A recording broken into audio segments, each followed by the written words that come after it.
Krystal, what are you taking a look at? A recent video of a UPS driver collapsing in 110-degree Arizona heat has exposed just how dangerous working conditions are for the people who are delivering your packages every day. So here's the video, which was captured on a Ring doorbell system. You can see the driver here. He's walking up to the house. He's very sort of unsteady on his feet. He goes ahead and places the package and then just collapses on the front porch. He actually has to lay down, trying to recover from obvious extreme heat and potential heat stroke. Incredibly, he actually gets up and finishes the delivery there at the end, ringing the doorbell before he stumbles back towards his truck, presumably to continue on to the next delivery. It is horrible to watch and made more horrific, actually, by his determination to follow UPS package delivery protocol, even as his life is at risk. Now, in response to massive public outrage, UPS put out a statement saying, quote, "We appreciate the concern for our employee. UPS drivers are trained to work outdoors, and for the effects of hot weather, our employee used his training to be aware of his situation and contacted his manager, who immediately provided assistance.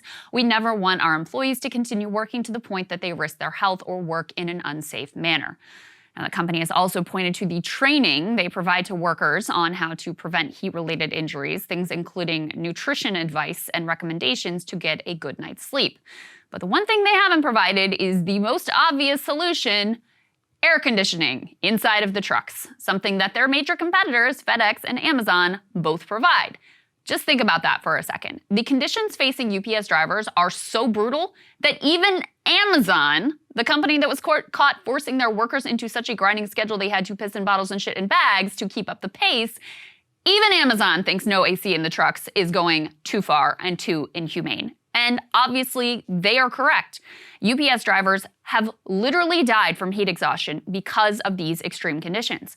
In June, a 24-year-old driver named Esteban Chavez, he died in LA from what his family says was heat stroke. In response, the Teamsters Union, which represents UPS workers, they've been asking drivers to share the temperature readings from inside of their trucks, and the results are truly shocking. Drivers have been recording temperatures in their trucks of up to 150 degrees. Drivers describe how the trucks magnify the sun's rays, turning them into literal ovens. No amount of driver training from UPS can prepare human beings for work in 150 degrees. And this job is insanely challenging even in the best of conditions. It's extremely dangerous to labor in these conditions, no matter how many tips your corporate bosses give you about drinking water and getting a good night's sleep. I'd like to see the suits last a single day without air conditioning during an Arizona summer. Meanwhile, UPS is, of course, raking in record profits, sufficient to give their execs and their stockholders a nice little gift through a $5 billion stock buyback. Now, they did spend some money to invest in the UPS trucks. They managed to cough up the cash to install cameras in the trucks to surveil their drivers, but just can't seem to be able to find the money to install air conditioning so that their workers can avoid the ER and life-threatening illness. Now, our friends over at UPS do have one thing going for them, though. They've got a union, the Teamsters, and that union has new militant leadership elected specifically because of their promise to take on the corporate bosses. The last time the UPS contract was up in 2018, the National Teamsters leadership, which at that time was led by Jimmy Hoffa Jr., they crammed a contract with a bunch of concessions down membership's throat, in spite of the fact that a majority of the members actually voted to reject it. But that contract is now up in 2023, just next year. And the new president, O'Brien, has already signaled they will be ready and willing to strike if necessary in order to win a good contract, and heat safety is a major priority.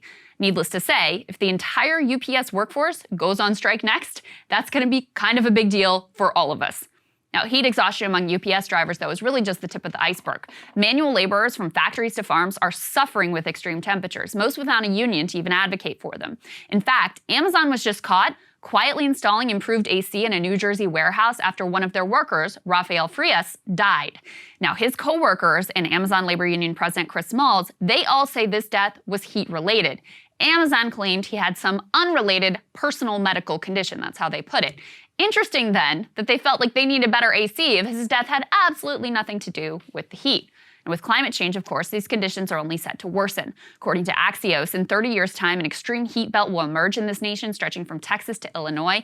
And in these locales, temperatures will soar to 125 degrees on at least one day per year. Currently, the number of Americans subjected to those sorts of extreme temperatures is just 8 million.